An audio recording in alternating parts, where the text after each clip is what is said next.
All right, I think we're pretty ready to get started here. Hi everyone, and thanks for joining us today. If you are here for the Fall Bird program, you are in the right place. I hope you are all ready to learn about some of the fall migrants that visit the refuge and where you can potentially find them. My name is Ashley. I'm going to be moderating today's program. We're going to start with a couple of housekeeping things. Just to let everyone know, this program is going to be recorded so you can view it later. You'll be able to see it on the Friends of Sherburne Facebook page, which is where we're live streaming right now. It'll be pinned at the top of the page for a few days, most likely, and then from then on, it'll be in the videos tab. Links will be posted in the comments. We are going to mention a few in the program, so they'll be there for easy access. I'll try to make a condensed list at the end, and definitely ask questions. If you have any throughout the program, we'll try to answer what we can. Otherwise, we will have a Q&A at the end. And I think I actually forgot to introduce myself. Hello, I'm Ranger Ashley, but I am a core member at Sherburne National Wildlife Refuge, and I am actually going to go ahead and pass it on to Sue Hicks, who is a member of the Friends of Sherburne. She's going to tell you all a little bit about who they are, what they do, and what they have to offer. Thank you, Ranger Ashley. Yes, the Friends of Sherburne do many things to support the refuge. We're a nonprofit, and we provide funding for the refuge's education program, and also to provide free events for the public. For example, our Wildlife Festival, which would have been the end of this month, but unfortunately won't happen this year, but fingers crossed for next year. We also do things to support programs like the one you're seeing now virtually, which normally happens live. Now, we have something fun to tell you about that we're offering through our Eagle's Nest Nature Store, which of course is closed now. But if you look on the slide, you'll see that we're offering naturalist backpacks for kids. These are available if you contact Friends of Sherburne Store at gmail.com, and we can arrange for curbside pickup. Now they're $30 each plus tax, and for that we have two different ones. The Naturalist in Training has cool stuff like a bug net, a critter container, a magnifying glass, and the Junior Naturalist, maybe for a little bit older kids, has an animal track guide. It has a nature journal and other cool stuff like colored pencils and a bug box. So, I mean, these are actually good for kids of any age. They look pretty fun to me. But if you're interested in one, just contact Sherburne Friends Store at gmail.com. If you or a member of your family is a member of the Friends of Sherburne, you get 10% off. So that would be $3 less. If you are wondering, how do I join the Friends or learn more about the Friends, go to exploresherburne.org and enjoy the program. Chris has a great program for you today. So long. Awesome. Thank you so much, Sue. All right, and I'm going to go ahead and pass it on to Chris Spake, who's going to be leading today's program. Okay, well, hello and welcome to all of you out there joining in today's program. I am Chris Spaeth. I'm a biological science technician here at Sherburne, and I will be leading today's program.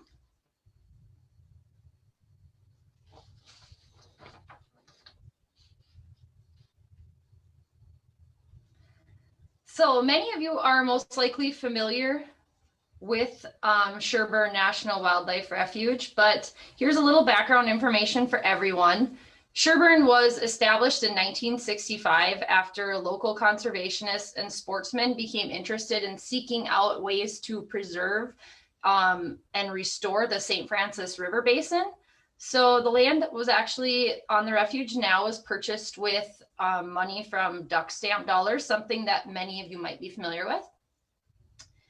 Sherburne is a good combination of wetland and upland habitats, with nearly half of the acres, so over 14,000 of the acres are wetlands.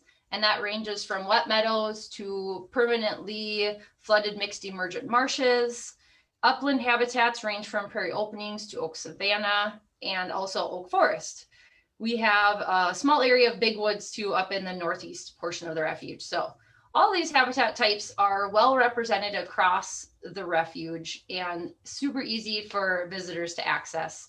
Lots of county roads go through the refuge. We have a wildlife drive, hiking trails. I'll talk more about that later, but all very accessible. So visitors are welcome any day of the year, from half hour before sunrise to a half hour after sunset.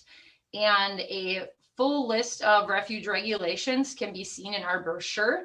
So I'll have Ashley be inserting a link in the comment section, I do believe, and you can access those that brochure that way. So today's itinerary starts off with a little bit of humor there, and we will be spending a few minutes talking about some fall birding basics. Then I'm going to go over the birding opportunities that we have here at Sherburne. And lastly, we're going to spend most of our time looking at several species you can expect to see or should be on the lookout for on your next visit. So my goal here is to start you off with giving you some of those birding basics and then get you going in the right direction and show you what the refuge has to offer. So for those of you out there who have done any sort of birding, yep, next slide, Ash. Oh, back, sorry, two back. I thought you were forward. Okay, any of you who've done any sort of birding, you've probably realized by now that a lot of your success can be attributed to just being in the right place at the right time. And I'm going to assume that most of you heard the saying, it's better to be lucky than good. And I always think that when I'm out doing my birding, because some of the best days that I've had have been out of total luck, just happening to stop and roll down my window and take a closer look and listen at what's out there. But regardless of your experience level, when it comes to bird watching, there are a few basic things you should know that are going to improve your chances at success. So the key factors that are going to impact your level of success are going to be location, timing, and weather. So we'll go ahead and take a closer look at each of those.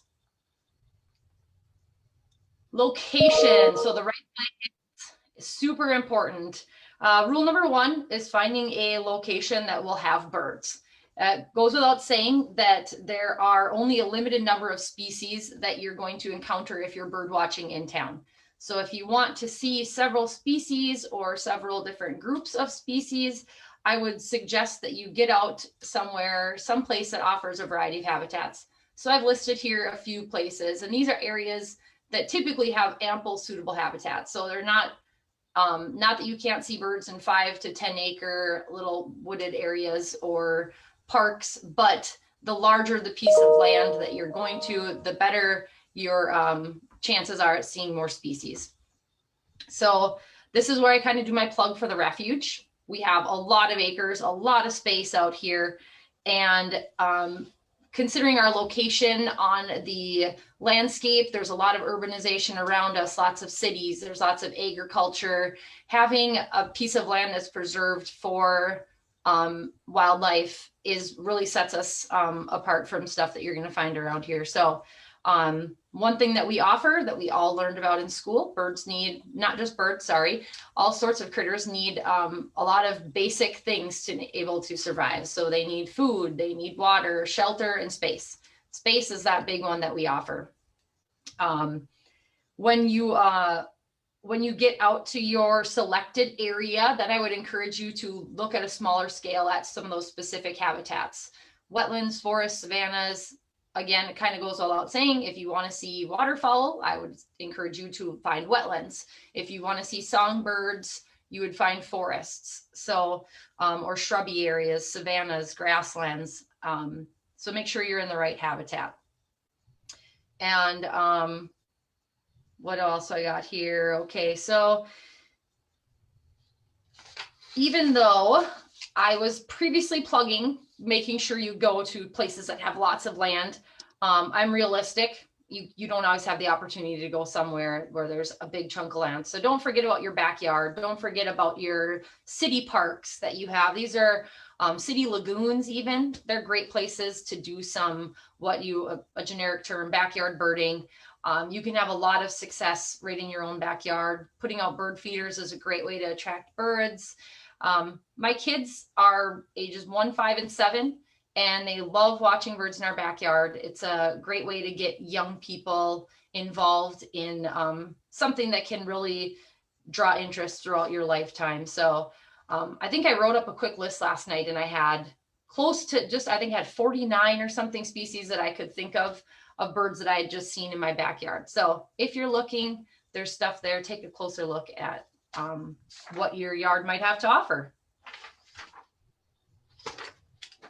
So now you found the right place. The key is to figure out the right time to go. Generally speaking, early mornings are usually best for birding, but really during fall migration, the birds are foraging actively throughout a good portion of the day. So not as big of a deal. Also the weather, it doesn't get as hot typically in the fall. So the weather is more favorable for it. It's cooler temps in general. And different birds migrate at different times of the season. So depending on what species you're seeking out, you want to research when they typically head for wintering grounds. Shorebirds tend to be one of the first groups of birds to head out. Land birds, so that's our songbirds. Peak migration can begin in August and go all the way through October. We'll talk later about this, but weather drives all this. Weather is a big impacting factor. And then waterfowl also migrate mid-August, November. Open water is a big thing for those. There's a lot of species that, because of our proximity to the Mississippi River, we get a lot of birds that actually will hang out here year round. So they migrate, but not a full migration where a lot of people, I think, tend to think, oh, if you migrate, you're going all the way south down into Texas, the southern United States. That doesn't ring true for all waterfowl species, and not even a lot of songbirds. Weather. So by this point, we're hopefully in the right place. We're there at the right time. And so good work. We got 2 of those things checked off. One thing they've yet to mention is that at this time of the year, birds are really on the move every day. So you're always going to see birds out there. It's just what I'm talking about is more trying to really target those times when there's going to be more species, more numbers of those species, and maybe just more of an event than just a few scattered birds migrating through. So as you suspect, some days are better than others. And the reason for that is weather. Weather is what creates favorable conditions for species to begin migratory flights. As any good Minnesotan knows, the weather drives what you do. So always check the weather before you go outside when you live in Minnesota, right? And that's not any different for when you're doing your birding. Check the weather. Keep an eye on precipitation, wind, cold fronts. Precipitation is pretty straightforward. Birds don't like to be out in the rain. We don't like to be out in the rain. It deters movement. It makes the birds more difficult to find. And unless they're ducks, it's going to be more of a challenge for you. So one interesting thing here is when birds encounter storms or fog, a lot of the times they kind of put that migration on pause, and they will do what we call fall out. So they'll kind of drop out of their migratory patterns, and they'll kind of go into a nearby area where they can seek shelter and also forage. So that's kind of a unique opportunity. It might be a surprise migration event in your area if they tend to fall out prior to encountering a storm. Wind plays a big role in favorable conditions too. Traveling with a tailwind is always optimal. And too strong of winds, however, can have a reverse effect and stop migration as well. So be on the lookout for forecasts with strong north winds, and that'll help blow birds in. Lastly, I'll touch very quickly on cold fronts. This is something pretty popular amongst people that are big into birding, and without getting into too much detail, fronts are the boundaries between air masses with low and high pressure centers. So I have a map, And on the map, the cold front is the area that you see above the blue line with the blue triangles. And the passage of cold fronts in the fall are well known for creating large flights of birds, because behind the cold front, the winds tend to be more northerly and really favor those mass migrations. The blue circles that you can see on the map here scattered across the Midwest are actually flocks of birds that are picked up on radar. So you can see how once that front passes, once that green is past them, those birds really tend to flock up and decide to take advantage of the conditions and migrate south.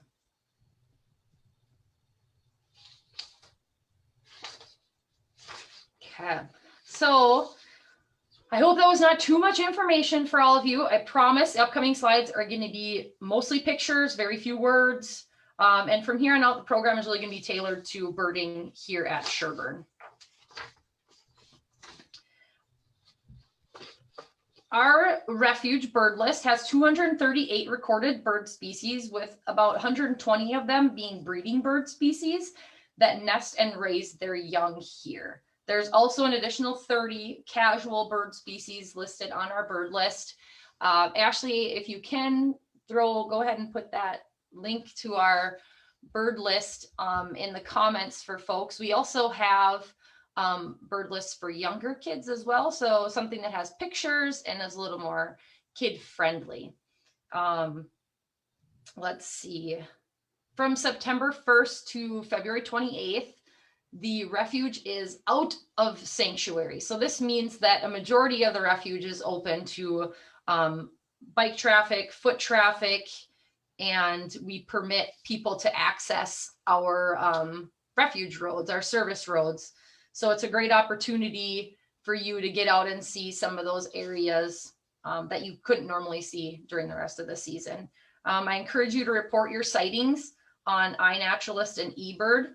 You can visit these sites at any time to find out what people are seeing here on the refuge and maybe time your visit based on certain species that you might be looking for. There's no shortage of good places to find birds here at the refuge. We have a 7-mile wildlife drive that you can travel by car, bike, or on foot if you choose. We also have over 11 miles of hiking trails that are open to the public. If you like to be out on your own and away from other visitors, like I mentioned before, our service roads are open to bike and foot traffic this time of year. So these next slides are pictures that are taken along the wildlife drive and hiking trails, and they're kind of some of my main areas that I like to go to when I am hoping to find birds.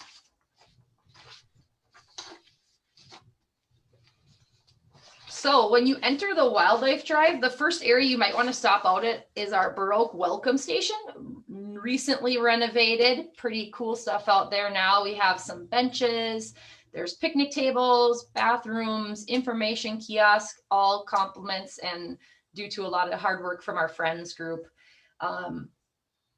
There's a paved little trail out there too, so take a walk around. Check for warblers, check for vireos, kinglets, lots of little songbirds that like to use this area. It's a good representative example of oak savanna, large oak trees, grassy understory. There's also a shrubby component more on the interior of the trail. So just a lot of good up close birding opportunities for you right off the bat. Next stop here is near mile marker 1 on the drive, and this is a good example of what we refer to here as oak scrub. So vegetation is really dense, offers good cover for foraging birds. Area has a mixture of red oak, sumac, hazel, and I always stop here when I come around the drive and take a closer look to see what's sneaking around in there because it's thick. Right now everything is full leaves, so it makes it kind of difficult to see some of those species. Towhees like to get down in the understory and really dig around in those leaves. So a lot of times you'll hear them. I have some slides later on that. You'll hear them, but they're hard to see. So definitely the trickiest part about fall birding is a lot of the times you're not seeing. You might be hearing things like little chips, but it's really hard to see the birds sometimes. So don't give up. Keep looking and just try to outweight the birds basically. Okay, here we got some nice fall colors. This was taken just yesterday on Blue Hill Trail. So again, no shortage of this scrubby habitat that I mentioned before. It's a great example of the shrubbiness that the birds really like. So you can see kind of the height here. A lot of this is going to be shoulder height, waist height, and this area was super active. We have a lot of grapevines growing over this too, so lots of berries, food out there, insects that they're after. A lot of the songbirds, like the warblers and other things, are out there looking for insects. They're not necessarily going after seeds like a lot of the sparrows do. So if you see lots of insects and bugs out, that's kind of a good sign that there's a lot of good foraging opportunities out there for the birds. Striking colors. I encourage you to get out there and check that out. Okay, so here's another example. You're probably going to be like beating a dead horse here. And another example of oak savanna and oak scrub habitat. Again, this is a habitat that really exists on what we call a continuum here. So we have different extremes. Some areas are more open. There's more of a grassy component. Other areas are more completely covered in that oak scrub, that oak savanna habitat. Some areas have larger trees, others don't get those large trees. So I encourage you to get out there and try to find some good spots that are mixes of all these different things. It just increases your chances at seeing a bigger variety of bird species. This is right near mile marker 2 on the wildlife drive as well, just a little bit past it. So we'll move ahead here down the drive still. This is at mile marker 3, a wetland, as you would imagine. You see the water here in the foreground. There's some cattails. I will say along this roadside, the goldfinches really love picking at the white clover that grows along the roadsides too. So keep an eye out for them if you like goldfinches. Wetlands like this with low water levels provide great resting and loafing sites for water birds. So that's ducks, shorebirds, herons, egrets, all of that stuff. So that's kind of what I mean when I say water birds. When the mudflats become exposed, these sites become extremely attractive to migratory shorebirds. So those of you that are really up for a challenge, try and identify some shorebirds. One of the most common ones you're going to see out there is yellow legs. It's a very appropriately named bird. It has bright yellow legs. Shorebirds in general are kind of classified by birds that have a longer beak, and they have stilted legs. They have really long legs, and that's just helps them for the habitat that they like to be found in. They like to wander around in that mucky, muddy stuff and then into the shallows of the water while they forage for different insects to feed on.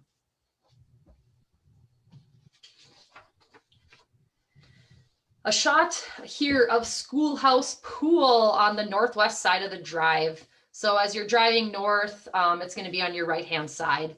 And this is what we would consider a mixed emergent marsh here on the refuge. Good wild rice on this pool. That's a lot of what you're seeing there growing out of the water. There is a lot of cattail, but the cattail forms those denser areas, and the more sparse looking vegetation out there is the wild rice. So that wild rice really draws in lots of waterfowl in the fall, especially. Diving ducks tend to prefer the more open water areas that you can see out there, while a lot of our puddle ducks, so the mallards and teal, wood ducks, for example, they're typically found in those shallow areas, more with that emergent vegetation. So definitely take a look over here when you drive by.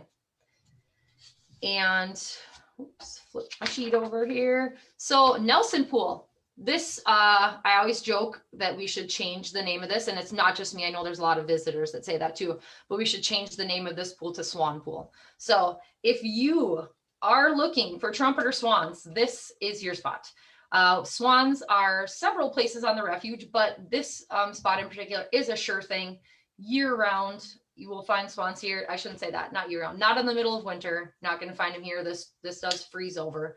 So, but yeah, spring, summer, fall, check it out. You're going to find birds there.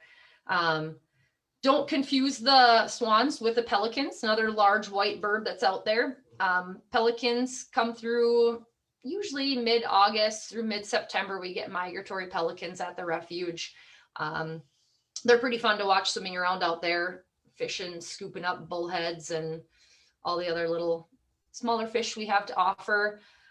The birds love to use these islands for loafing, resting, preening their feathers. Yeah, so they're also very accustomed to people. They've been watched a lot, so you don't have to worry about necessarily spooking them off. If you're somebody that's getting into photography, some great opportunities for some nice shots of birds that aren't going to be afraid of you and fly away. The dead trees that you see out there are great perches for our cormorants, herons, egrets, and another one you're going to see out there a lot is bald eagles.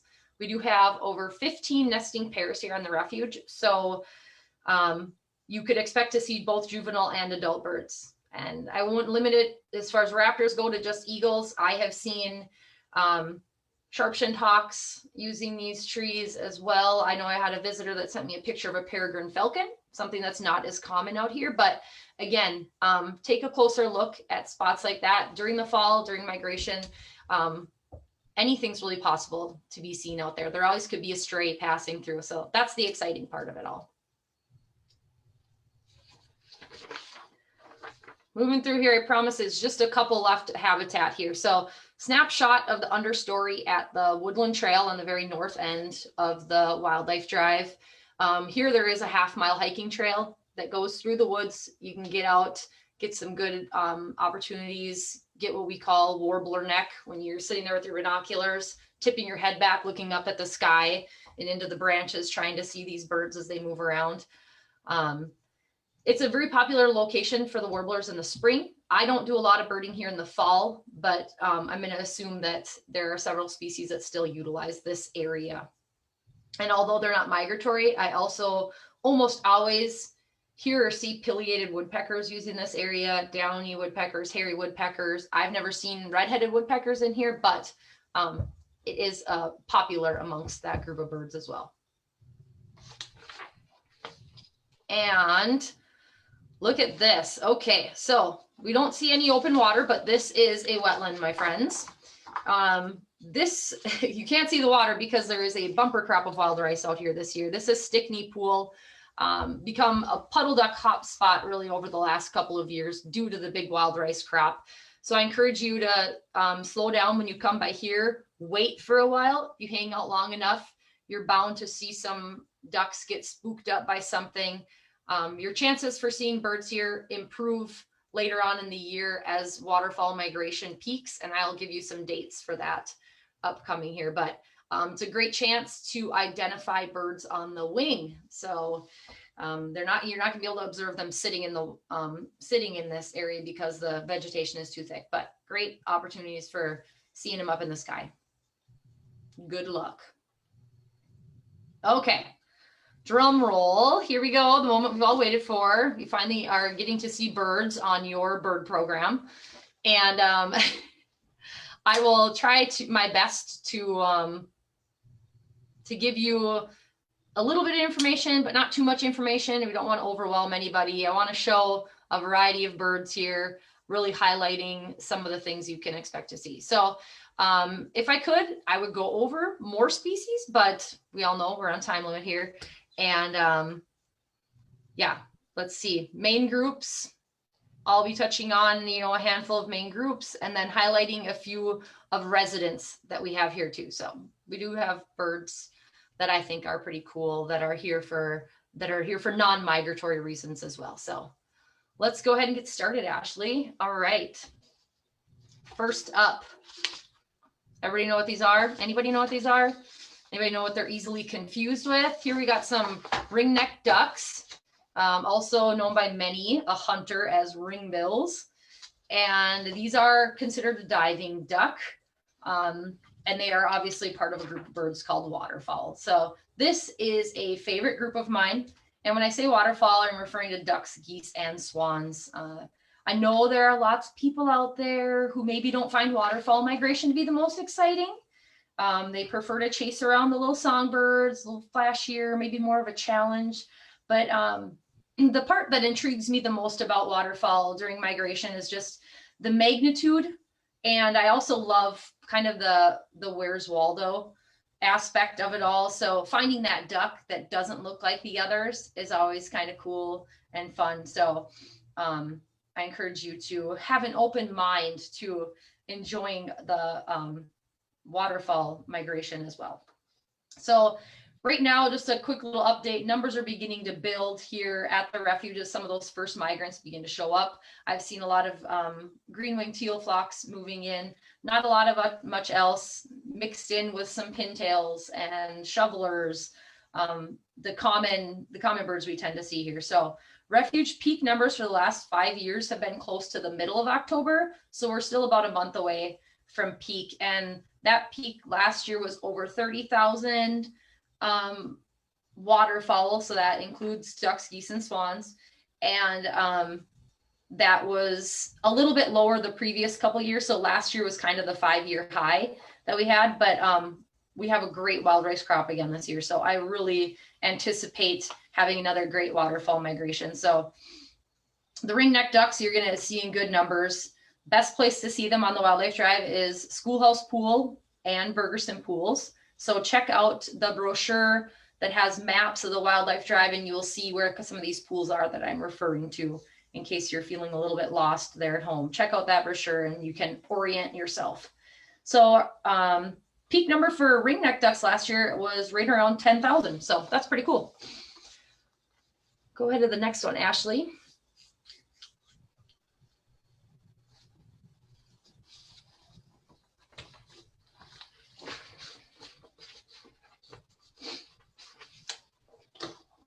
Moving ahead, Ashley.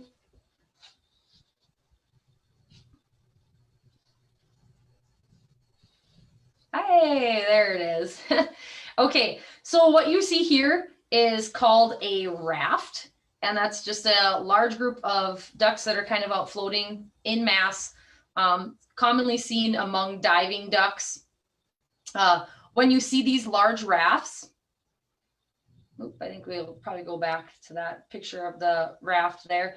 I encourage you to take time for a closer look and see if there are other divers mixed in. So a lot of times these flocks tend to be a majority ringneck ducks, or even sometimes you'll see something like this and think it's ducks, but if you take a closer look, you might find out it's coots, which are not a duck, but a water bird and very similar in appearance, dark bodies. So from a distance on an overcast day, they look very similar. So I often get my binoculars out, get my spotting scope out and look through here, and almost always will find redheads and canvasbacks mixed in as well.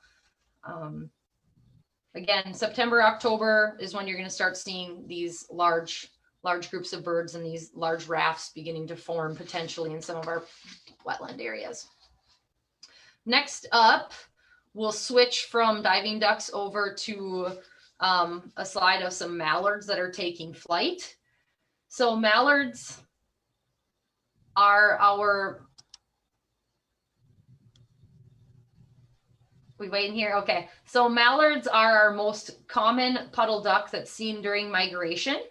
They also tend to stick around the longest. So they're our biggest duck around here. They're the hardiest. They can withstand those cold temperatures. A lot of them will like there's a lot that hang out on the river, the Mississippi River, around Monticello and around St. Cloud areas where the water stays open. And they're easily identified by the color pattern that you can see on their wing, and that's called the speculum. And that is, that pattern exists, not this particular pattern, but all waterfowl have a unique pattern on their wing that helps identify them. So you can see the mallards here. They have the 2 white bars with an iridescent colored patch in the middle. And another thing that helps separate them from other birds, especially when they're on the wing, is their size. Again, like I said, they're very large, and if you see them next to a teal, they will dwarf that teal, be it blue wing or green wing. All right, let's go on to another duck here. We might just have, oh, sorry, Chris, just letting you know, we might have just a little bit of delay between me switching the slides and you seeing them. So okay, some of them might just show up a little bit late. Okay, no problem. I'll just keep talking. Okay, as bright and colorful as wood ducks are, the reason I put this picture in here is to really show that how good they can blend in with their surroundings. So these are two drakes, two males. They're the most colorful. The females are more drab brown with a nice pretty white eye patch on them. But if you want to look for wood ducks, now is kind of the time to see them. So just past middle of September has been our peak for the last 5 years. So today we're looking at September 17th. So by the end of September, our numbers will most likely start to dwindle for wood ducks. So last year we had approximately 7,300 wood ducks at peak. And the year before that we had, or not the year before that, but 5 years prior, we had 9,800 wood ducks at our peak. So get your binoculars out, take a closer look. Places like Stickney Pool and Nelson Pool are going to be good places to observe wood ducks perching on these logs like they like to do. All right, so next we'll get into trumpeter swans, which are, as you might imagine, North America's largest waterfowl species. Big white birds, very hard to confuse with other waterfowl species. And this time of year, they are often seen, can be seen with their cygnets, who are their, what's the name given to the young swans. And these birds are going to stand out from the adults because they won't have that bright white plumage yet. They're going to have gray feathers. Their bills are going to be pinkish gray. They won't be that nice jet black like you see on the adults. So they can, they like to forage as well as other waterfowl do on that wild rice crop, but because of their longer necks and bigger size, they can go into a little deeper water depths. So they're not as restricted as some of the smaller waterfowl species in areas that they can forage. And again, similar to mallards, those of you that are in this area know that swans can be seen really year round around this area of the state. And let's see, Ashley, you want to try that sound out in the corner? So.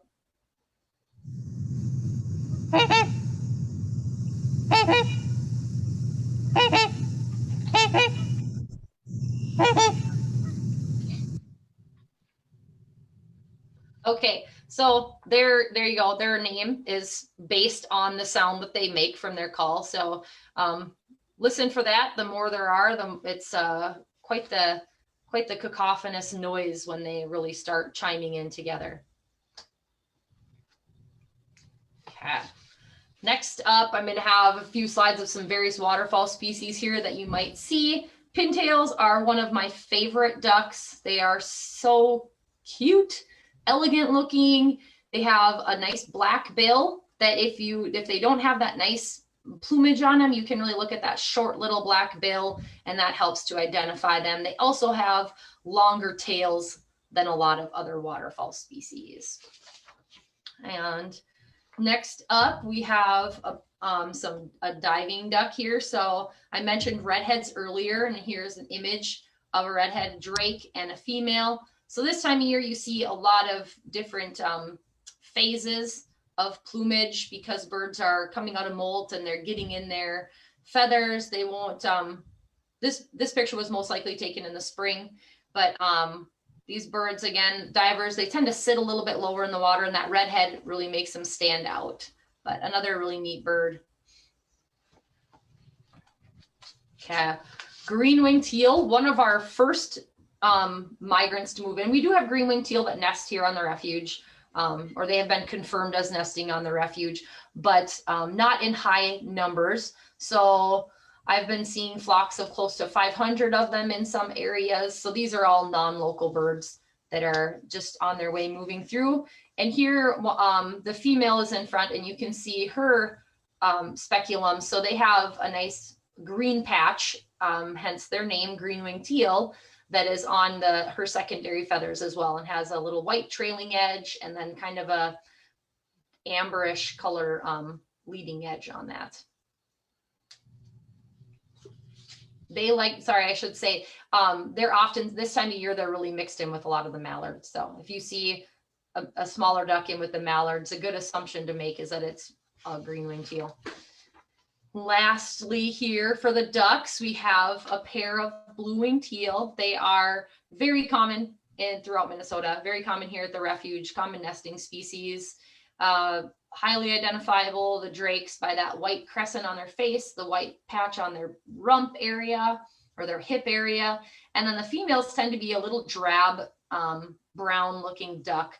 But again, their size can help at least categorize them as being a teal. And for being their size, their bills tend to look oversized. So if you see something that isn't quite as giant of a bill as a shoveler would have, but has a little bit bigger bill and a brown body, small duck, there's a good chance that that is a blue-winged teal.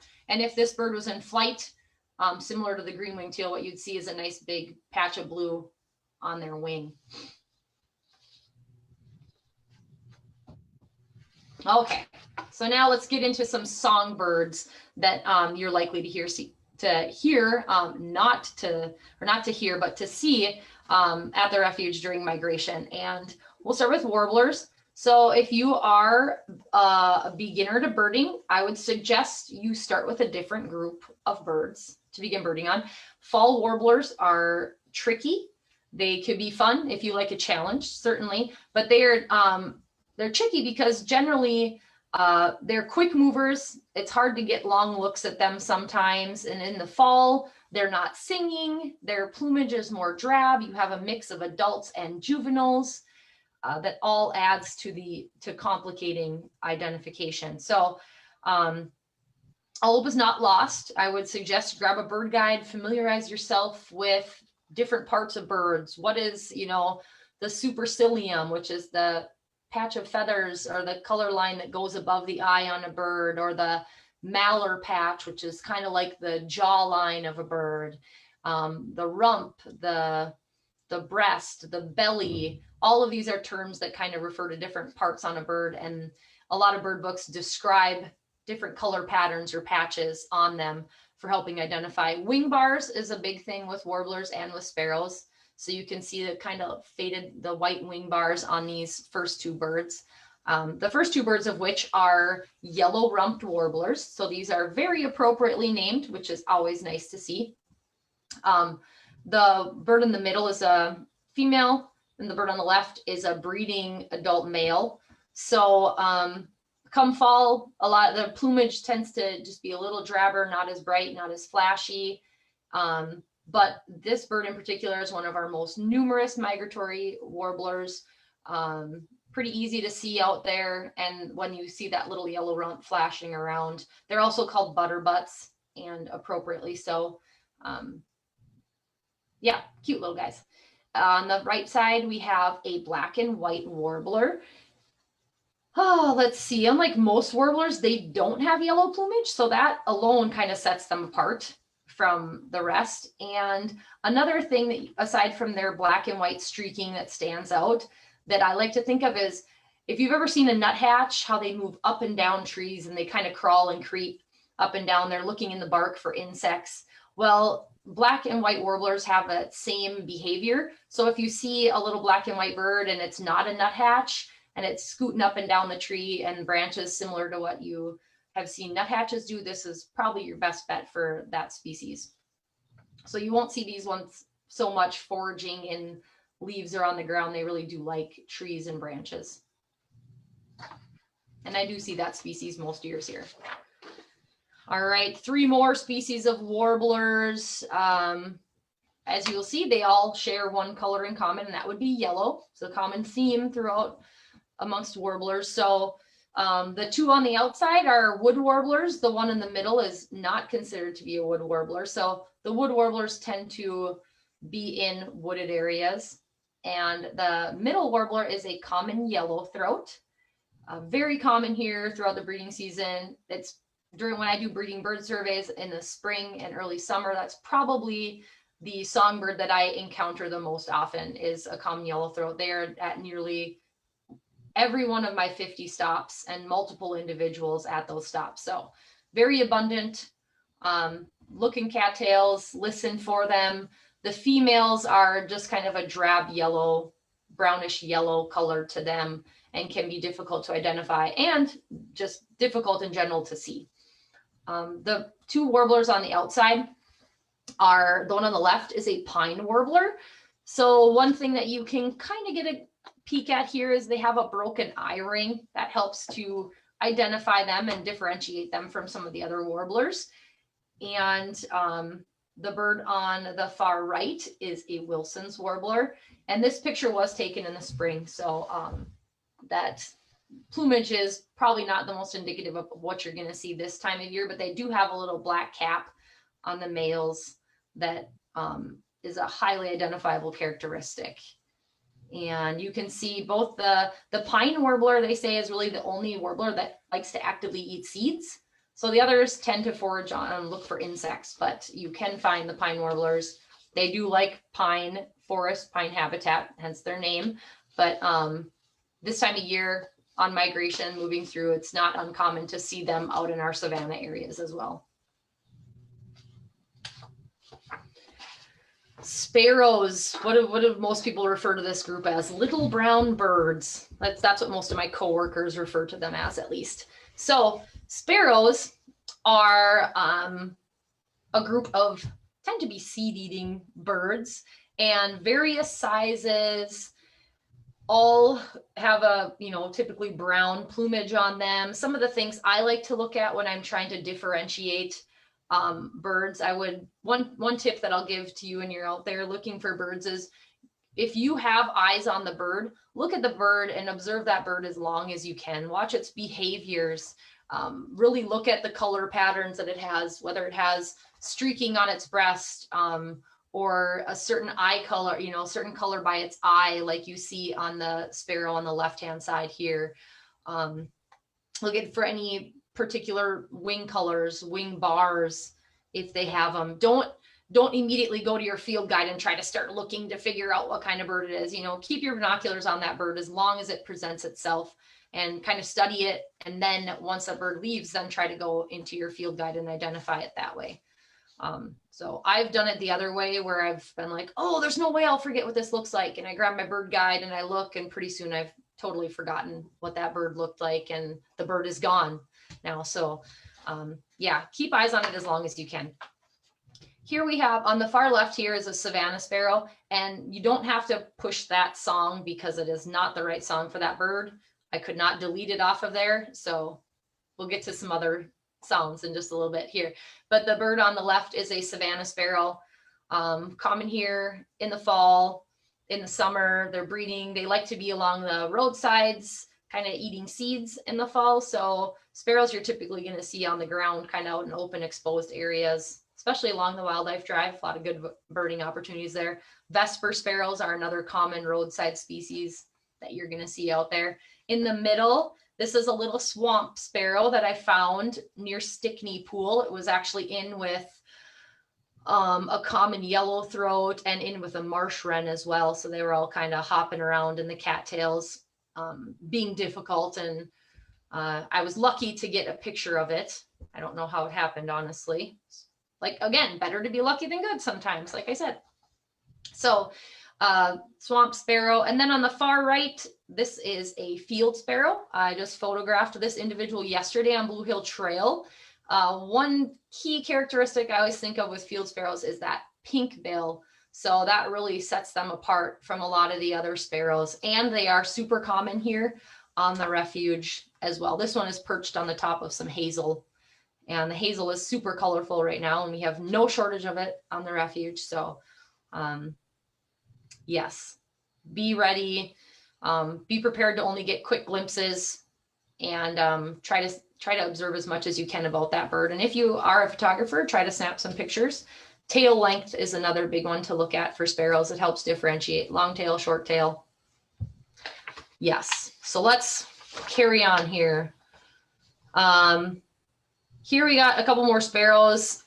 We have sound. Wait just a second on that. So there's a white-throated sparrow on the left, a white-crowned sparrow in the middle, and a chipping sparrow on the right. Chipping sparrows have a nice little red cap on them. You see them around here year-round. They also have that nice buff breast. There's no streaking, no coloration. It's just a nice bright gray color. That kind of helps identify them. They're also pretty little. They like to forage on seeds. I see them at my bird feeder quite often. And the two on the left are strictly migratory. They don't breed here. They breed farther up into northern parts of North America. The white-crowned sparrow, unlike most birds, this time of year, I do tend to hear it singing. And I think it's sometimes the juveniles that are practicing for next year. But white-crowned and white-throated, as well as a Harris's sparrow, are bigger, chunkier sparrows that kind of stand out, and they themselves tend to appear in mixed flocks this time of year. So go ahead and hit that sound there so people can hear that, Ashley.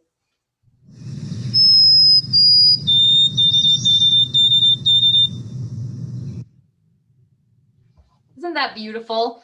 I always say it sounds like he's saying, "Oh, sweet Canada, Canada, Canada." I've heard old Sam Peabody as another one, but if you hear that nice high like whistle like that, keep an ear out and see if you can hear any of those this fall.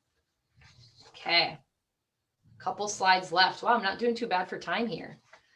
Okay, so here we have a mixture of birds that I've been hearing and seeing on the daily lately. So Ashley, I'll just have you work around in clockwise here. So in the upper left, we'll start. This is a eastern towhee.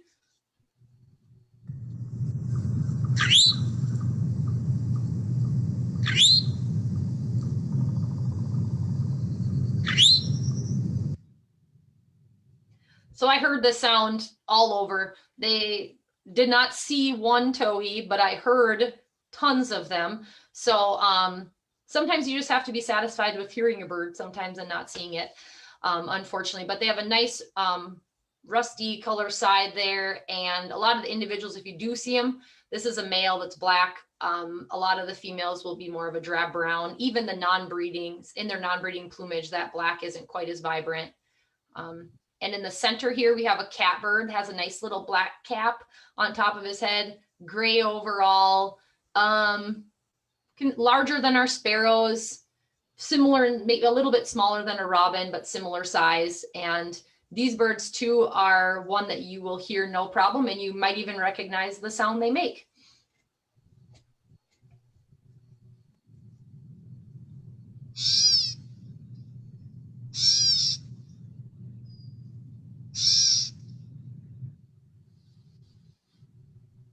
So they are called a catbird because they're a mimid. They actually mimic other bird songs, but that is the one thing that is unique to them out of their song is their little meow that they tend to do at the end. Upper right is one of my favorite birds in the fall. They're so elegant and sleek looking. This is a cedar waxwing. And I will hear these throughout the summer and start to see more flocks of them now. They like to feed on berries. So if you have shrubs around your house with berries and you hear this sound, I would say to keep an eye out for these birds.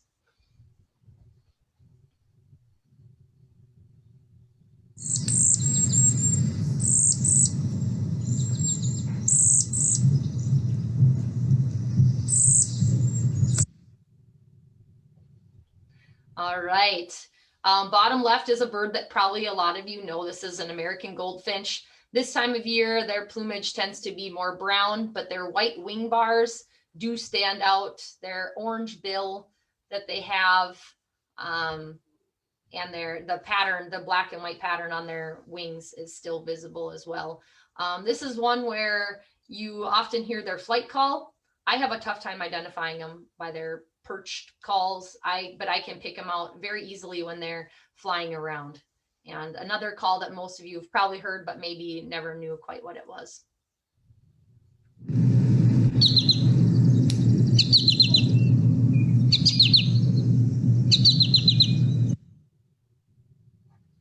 Birders like to put words to things. I never had put words to this one before, but just this year I found out that a lot of people think it's saying potato chip. So if that helps you at all, potato chip it is.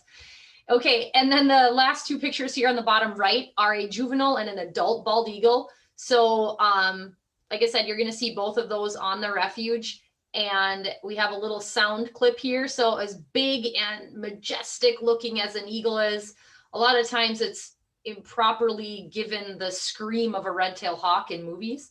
Their call is a lot less intimidating than that of a red-tailed hawk. So this is what bald eagle sounds like.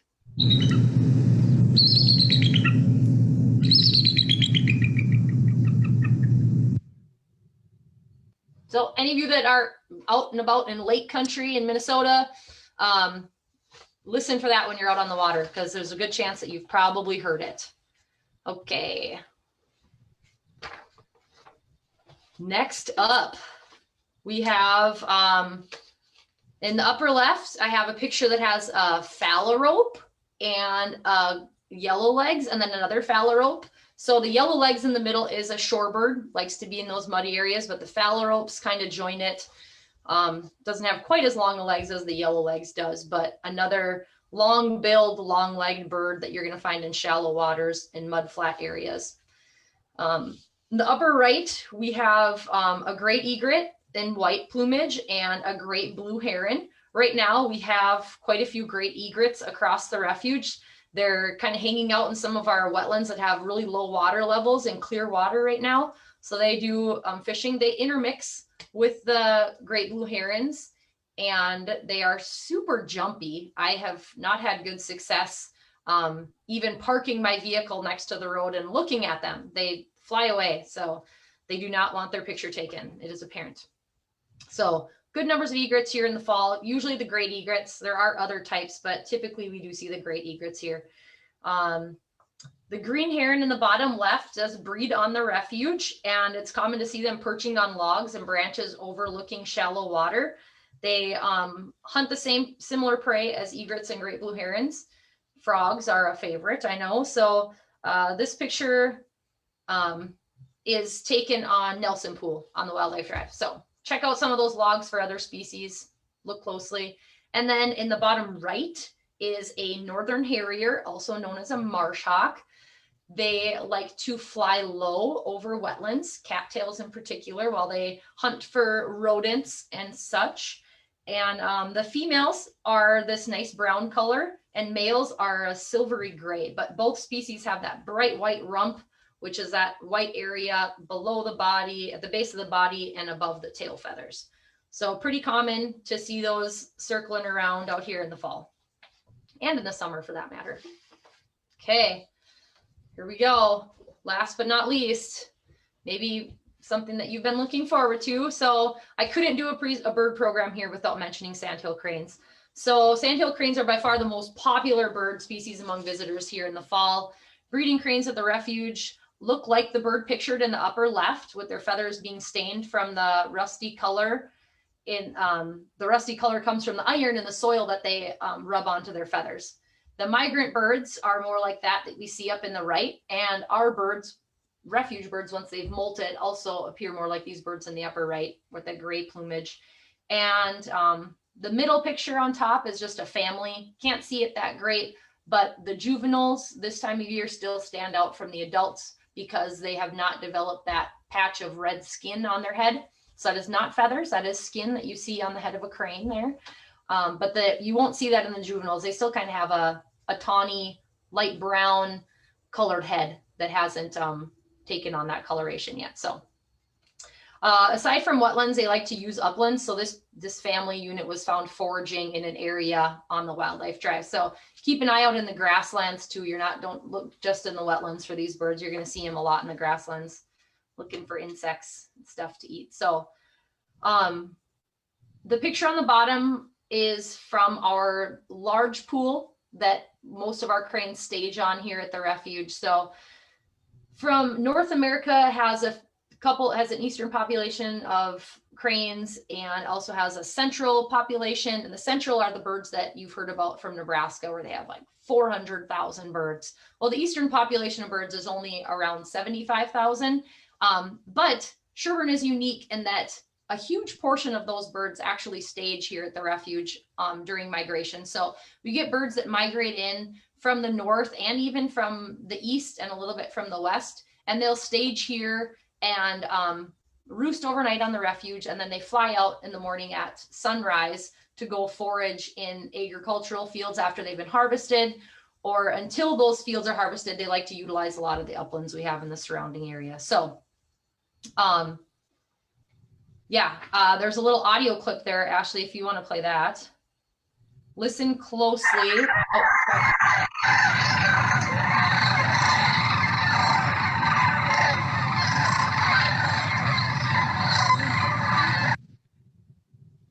So that's just a snippet. When we get, our peak number last year was about 14,600 cranes.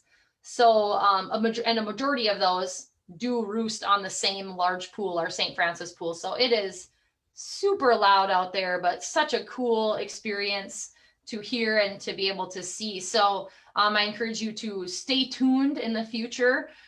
We might have some program focusing on cranes. So, and fall viewing opportunities here at the Refuge. So stay tuned for that. Also, one last thing, the numbers as far as peak for cranes, we're looking at the very end of October into early November. So if you are looking to come view them, you'll have to hold your horses for a while, because for now the numbers are probably only somewhere around 2,000 birds that are staging here in the Refuge. So yeah, I don't have much else to say. I guess at this point we can go to questions and see if anybody is still hanging on out there. If everybody was like, oh my gosh, this is too long, I need to leave. I hope people are still out there. We definitely still have people. Thanks for hanging in, everyone that's around. If you have any questions, go ahead and post them in the comments and we'll try to answer those. Let's see if we have any come in. Well, this isn't a question up there yet, but I'm not sure you mentioned it. When should people come visit if they want to see the cranes? Oh yeah, I guess I just touched that barely at the end. You can, I would suggest that people start coming in mid-October. That's really when you're going to start seeing a notable amount of birds. Right now we have birds flying off the main pool in the morning, but like I said, there's only about 2,000, and by mid-October, I would assume it'd be closer to 10,000. So. All right, let's see. Is there hunting on the Refuge? Yes, I will link our hunting regulations in the comments. Yes. And I will say the cranes are, and a majority of the waterfowl are smart enough to know where there is hunting. So they hang out on the half of the Refuge where there is no hunting allowed. So. Let's see, this is a good one. What trail do you recommend for photography for birds?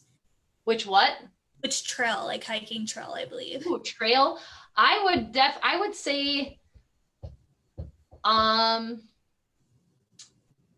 Blue Hill has a lot of opportunities. Blue Hill is our longest trail, and it gets them, I think it gets the nicest colors too. So in relation to other things, there was just a bear seen on our Oak Savannah Learning Center trails. So there is that opportunity. You never know what could happen out there. But I honestly think that all of our trails are really great, and it just kind of depends on being in the right place at the right time. But Blue Hill Trail also has the enchanted forest in there where you might get to see some random birds in the spruce trees.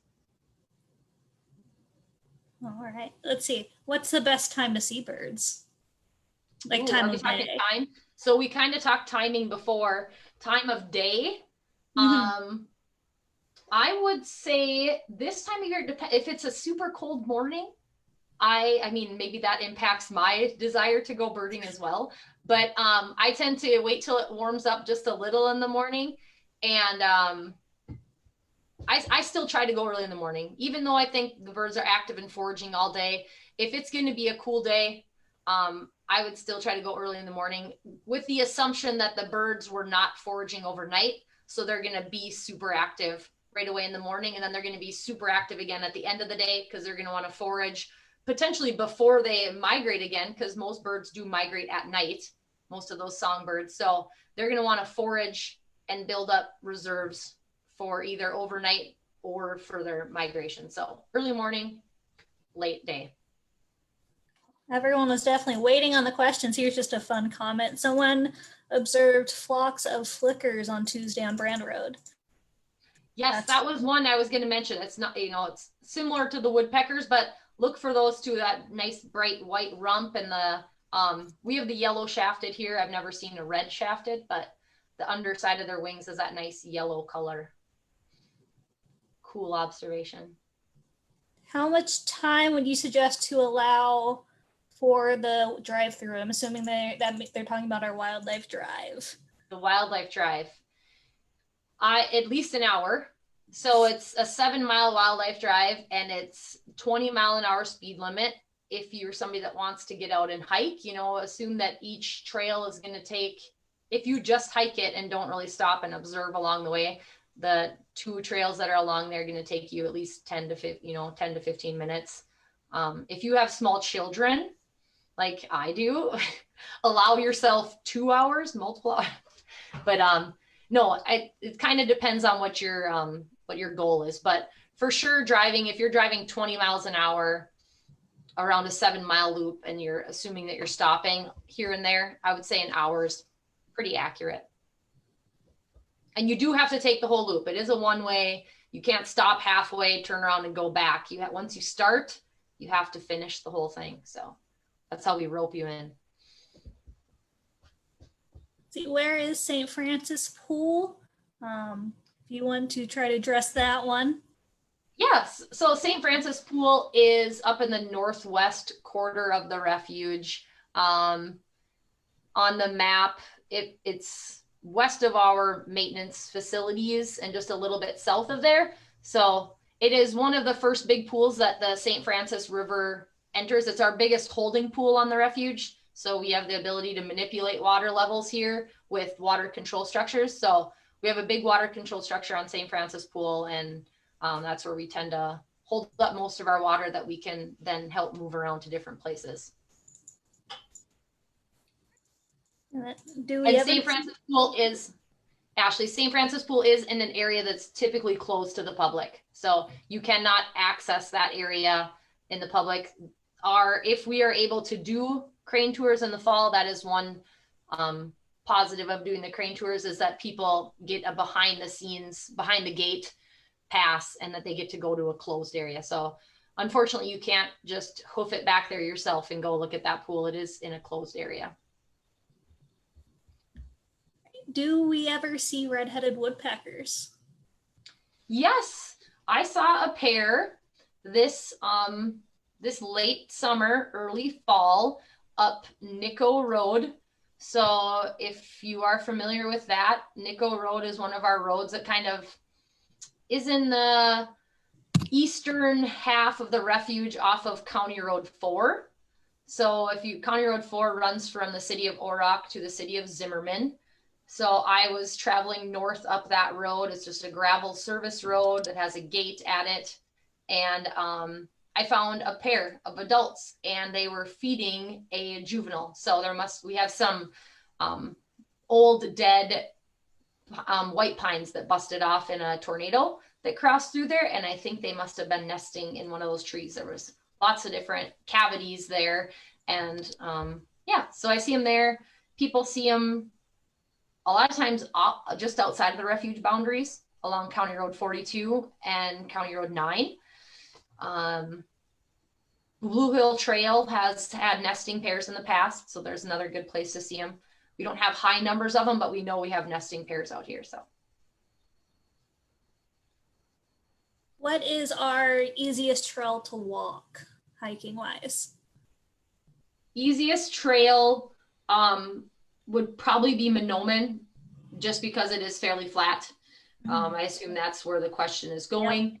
Shortness wise, easy trails. I shouldn't forget about the Oak Savannah Learning Center trails. We have several loops on the Oak Savannah Learning Trails that are only a 1/3 mile long. So you can really shorten your hike, and you can, really make it into however long you want it to be.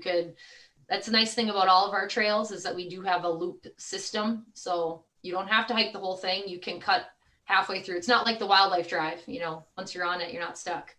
But yeah, Monoman is the flattest, and Monoman has a lot of great birding opportunities as well. A lot of oak scrub. There's a lot of dead oaks in there. That's where we have seen red-headed woodpeckers in the past as well. All right, I think we have a couple more, and I think our questions are slowing down a bit. For the service roads, are they also good opportunities to see songbirds? And do you have any recommendations? Yes, I would say it. The service roads, the service roads give you access to a lot of areas, either by bike or by foot. And then you can always hike in off of those roads. There's no restriction to staying on the road at this time of year. We have lots of poison ivy on the refuge, so a lot of people don't like to go off of the roads. But if you are somebody that likes to get off the beaten path, Ashley, your little presentation you did last week, right? So if you're somebody that likes to get off the beaten path, there's great songbird viewing opportunities outside of the hiking trails. Not necessarily off of a roadside, just because there's, you know, our roadsides are, we mow our roadsides. There's not a lot of shrubbiness along them. So you'd probably have to leave the road to get into an area. But I would, yeah, I think honestly, I do plenty of birding out of my truck window, just driving down service roads. I just always have my eyes open and I'm always looking for stuff. So there's plenty of good areas. I like the Nico Road area. Oak Savannah Road is a service road that you can access on the west side of the refuge off of 175th.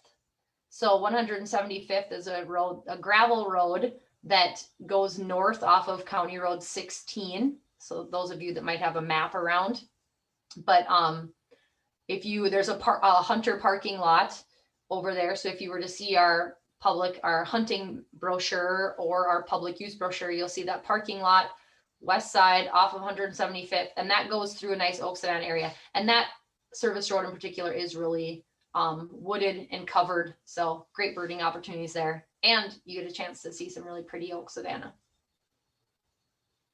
And I will go ahead and throw in there as well, on Saturday, September 26th from 10 to 3, some of our service roads are actually going to be open to the public to drive. Yes. And so I'm sure we'll be posting plenty more information about that on the page, but that's something to keep in mind as well. Good call, Ashley. Yeah, that's a great opportunity because super popular. I know everybody likes to take advantage of that in the fall. It's kind of nice to get in there and see that stuff. It's perfect. So we just had a few questions come in about the service roads open to the public. Yeah. Yeah, I think I already saw on our refuge website, there was already a little information block up there about it. So the information is definitely out there. And like you say, there'll be more to follow, more details, probably a map. All right. And everyone is going to have to forgive me if I mispronounce some of these names because I do not know birds as well as all right. Someone asked, where can I see a Madagascar pochard? I think it might be. It is a diving duck. What was that? It is a diving duck. Oh, Chris Faith. I was going to say, who's asking the question? Yep, Christopher Spade.